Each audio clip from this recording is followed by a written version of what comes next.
दोस्तों, neurofibroma genetic होता है, ज़्यादातर जेनेटिक होता है, लेकिन कई बार न्यूरोफाइब्रोमा जैसी बीमारी होने के चांसेस तब बन जाते हैं जब हमारी बॉडी बहुत ज़्यादा डिस्टर्ब हो जाती है।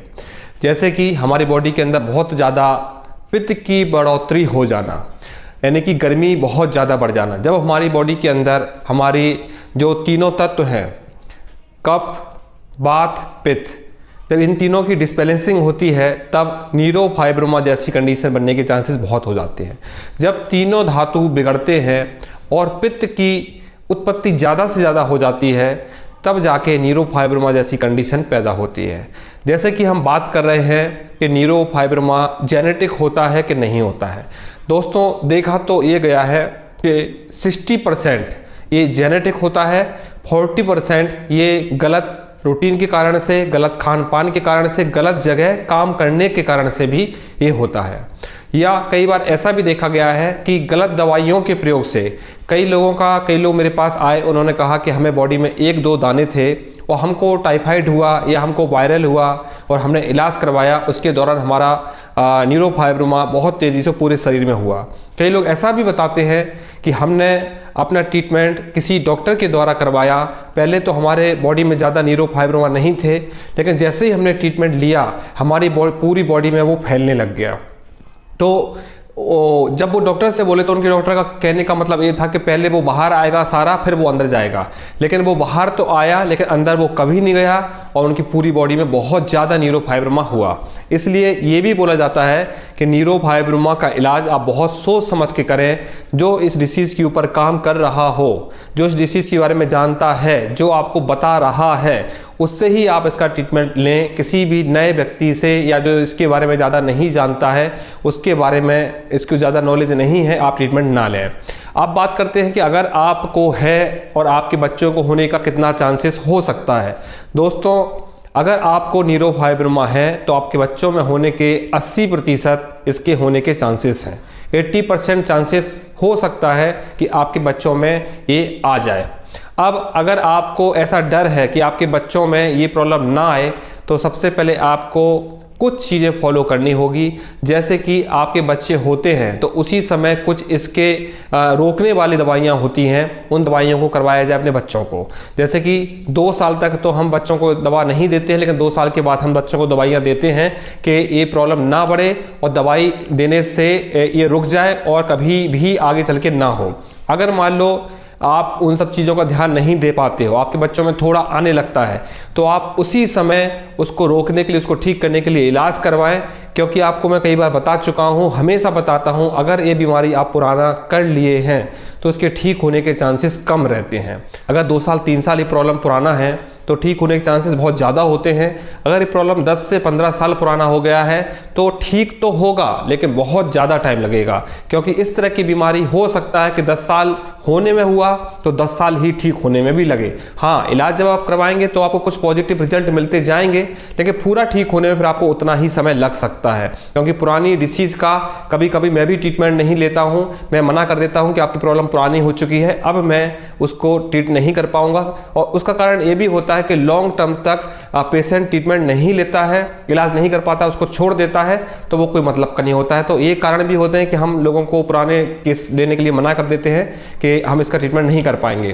तो पुराना केस आप ना करें, पुरानी डिसीज़ को ना बढ़ाएं। अगर आपके बच्चों में होने के चांसेस बन रहे हैं तो उसी समय आप इसका ट्रीट करवाएं, क्योंकि आपने अपनी प्रॉब्लम तो बढ़ा ली लेकिन आपकी प्रॉब्लम से ज़्यादा और ज़्यादा आपके बच्चों में आएगा। क्योंकि कोई भी जेनेटिक प्रॉब्लम होती है वो बढ़ के आती है। अगर आपको बॉडी में 40% न्यूरोफाइब्रोमा हुआ है तो आपके बच्चों में 100% न्यूरोफाइब्रोमा होगा, मतलब पूरी बॉडी में न्यूरोफाइब्रोमा होगा। इसके साथ साथ जिस तरह की मैं डाइट बताता हूँ, जिस तरह के मैंने आपको उपाय बताए हैं, जिन चीज़ों को मैं खाने के लिए आपको बताता हूँ, आपकी बॉडी को समझता हूँ, पहले आपकी बॉडी की सारी जांच करता हूँ मैं, उसके बाद मैं आपको बताता हूँ कि आपको ये चीज़ों से रिएक्शन है, ये सब चीज़ें नहीं खाना है। वही चीज़ें आपको अपने बच्चों के साथ भी उन चीज़ों का ध्यान रखना है। कभी भी अगर आपको न्यूरोफाइब्रोमा की शुरुआत हो जाती है तो कभी भी ऐसी कोई डाइट जो बॉडी में गर्मी पैदा करती है वो आप करना बंद कर दें, अपने बच्चों को भी करवाना बंद कर दें। धूप में ज़्यादा खेलना, धूप में ज़्यादा जाना, ऐसी चीज़ें भी बंद करवा दें। लोग बोलते हैं कि जेनेटिक प्रॉब्लम ठीक नहीं होती है, तो मेरा कहना ये होता है कि जेनेटिक हर डिसीज़ होती है। सर्दी जुकाम बुखार टाइफाइड से लेके बड़ी बड़ी डिसीज़ भी जेनेटिक ही होती है। देखा ये गया है कि अगर आपके पिताजी को सर्दी खांसी ज़्यादा होती है तो आपके अंदर भी सर्दी खांसी ज़्यादा होगी। अगर आपके पिताजी को या अपनी माताजी को वायरल फीवर बार बार होता है, टाइफाइड बार बार होता है, तो आपके अंदर भी चांसेस बहुत ज़्यादा बन जाते हैं। अगर आपके परिवार में हेयर फॉल की प्रॉब्लम रहती है तो आपके अंदर भी हेयर प्रॉब्लम आती है। स्किन प्रॉब्लम रही है तो स्किन प्रॉब्लम भी आती है। तो कहने का मतलब ये है कि जेनेटिक प्रॉब्लम सभी होती है, डिपेंड करता है आपके इम्यून पर कि आपकी डिसीज़ कितने हद तक लेट आएगी, कम आएगी या ज़्यादा आएगी, डिपेंड इस चीज़ पे करता है। अब डिपेंड इस चीज़ पर भी करता है कि आप उस डिसीज़ को कितना जल्दी पकड़ते हैं, कितना जल्दी आप ट्रीटमेंट लेते हैं। कई बार कुछ डिसीज़ ऐसी होती है जैसे कि अस्थमा प्रॉब्लम हुआ, मैंने देखा ये जेनेटिक ही ज़्यादा होता है। अब अस्थमा को कई लोग बढ़ाते रहते हैं, अगर अस्थमा का सही टाइम पे ट्रीटमेंट ले लिया जाए तो ये प्रॉब्लम परमानेंट ठीक हो जाती है। जैसे जो लोग अस्थमा का ट्रीटमेंट मुझसे करवाते हैं, मैं उनको बोलता हूँ ट्रीटमेंट 2-3 महीने करिए, परहेज़ 1 साल करिए। 1 साल अगर आप परहेज़ करते हैं तो आपकी बीमारी दोबारा कभी नहीं आएगी। हल्की फुल्की खांसी हो सकती है लेकिन आपके लंग्स हम इतना मजबूत कर देते हैं कि आपको कभी अस्थमा का दौरा या श्वास उखड़ना ये कभी प्रॉब्लम नहीं होती है। इसी प्रकार सारी प्रॉब्लम होती है। मैंने देखा है हेयर प्रॉब्लम, कई लोगों के पिताजी के बाल झड़ चुके हैं, उनके बच्चों के भी 20-22 साल में बाल झड़ना शुरू हुए थे, लेकिन वो सीरियस नहीं लिए। वो कई लोगों को मैंने देखा है कि सीरियस नहीं लेते हैं।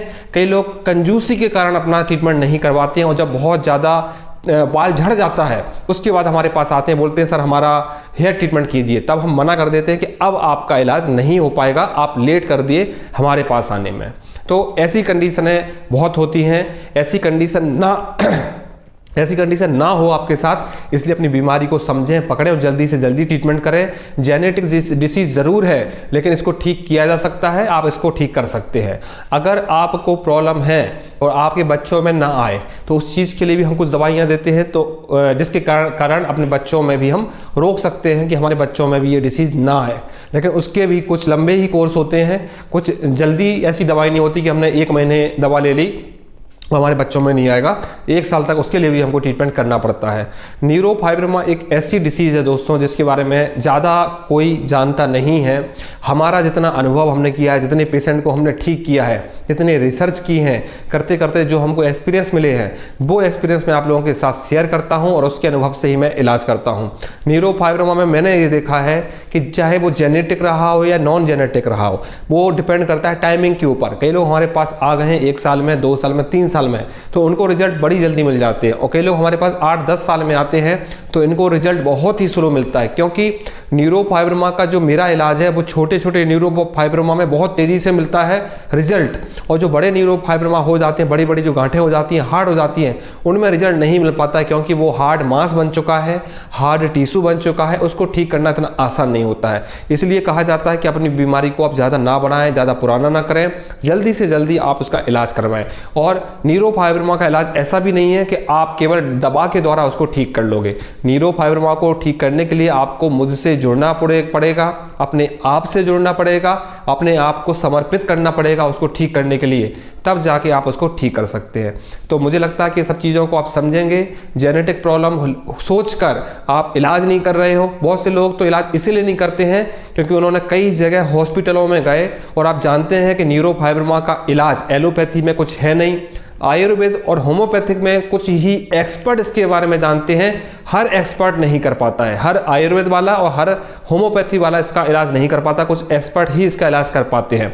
तो वो थक जाते हैं, उनको रिजल्ट नहीं मिलता है, तो किसी अच्छे के पास भी वो फिर अपना इलाज नहीं करवाते हैं। वो सोचते हैं कि मैं विश्वास नहीं करता ये चीज़ ठीक होगी, लेकिन हम तो प्रूफ के साथ डालते हैं, प्रूफ के साथ दिखाते हैं, और जो कर सकते हैं वही केस लेते हैं। अगर आप काम केस नहीं कर पाएंगे ठीक, तो हमारे यहाँ से आपको मना भी कर दिया जाता है कि आपका ठीक नहीं हो पाएगा, चाहे वो लाइपोमा हो, चाहे वो नासूर हो, चाहे वो पाइल्स हो, चाहे वो न्यूरोफाइब्रोमा हो, चाहे वो हेयर की प्रॉब्लम हो। अगर मैं उसको ठीक कर पाऊंगा तभी लूँगा, नहीं तो मैं आपकी प्रॉब्लम मना कर देता हूं कि ये ठीक नहीं हो पाएगा, आप और कहीं पर देखें। तो कहने का मतलब ये है कि अपनी प्रॉब्लम को उस कंडीशन तक ना लाएं आप कि वो ठीक होना उसको नामुमकिन हो जाए। आप उसको जल्द से जल्द इलाज कराएं, पुराना ना कराएं। अब बात करते हैं कि जिन लोगों का पुराना हो चुका है वो क्या करें। जिन लोगों का पुराना हो चुका है तो उनके लिए एक ही सॉल्यूशन है, वो ये सोच के इलाज करें कि मुझे पहले रोकना है, जो छोटे छोटे हैं वो ही ठीक हो जाएं, बड़े जो रह जाएंगे उनको मैं बाद में ऑपरेशन करवा लूँगा जब मेरा छोटे छोटा पूरी तरह से ठीक हो जाएगा, रुक जाएगा। तो ये सोच के वो अपना ट्रीटमेंट शुरू कर सकते हैं। लेकिन पुराना केस है अगर, तो आपको पेशेंस रखना पड़ेगा, आपको वेट करना पड़ेगा, मेहनत करना पड़ेगा, डाइट करना पड़ेगा, क्योंकि न्यूरोफाइब्रोमा की जो डाइट होती है बहुत डिफिकल्ट होती है, बहुत स्ट्रिक्ट होती है और बहुत मुश्किल भरी होती है। बहुत से लोगों को नींद की प्रॉब्लम भी होना, भूख की प्रॉब्लम भी होना है, तो उनका ट्रीटमेंट अलग होता है, क्योंकि देखा गया है न्यूरोफाइब्रोमा में लोगों की भूख मर जाती है, लोगों की नींद खराब हो जाती है, लोगों को गर्मी ज़्यादा लगती है, लोगों का दिमाग चिड़चिड़ापन हो जाता है, लोगों का दिमाग चलना बंद हो जाता है। तो ये सब चीज़ें हम चेक करते हैं, जांच करते हैं, कुछ जांच करवानी होती हैं, वो सारी जांच परख करने के बाद हम फिर इलाज करते हैं। तो अपनी चीज़ को समझें और फिर उसका इलाज शुरू करें। थैंक यू दोस्तों।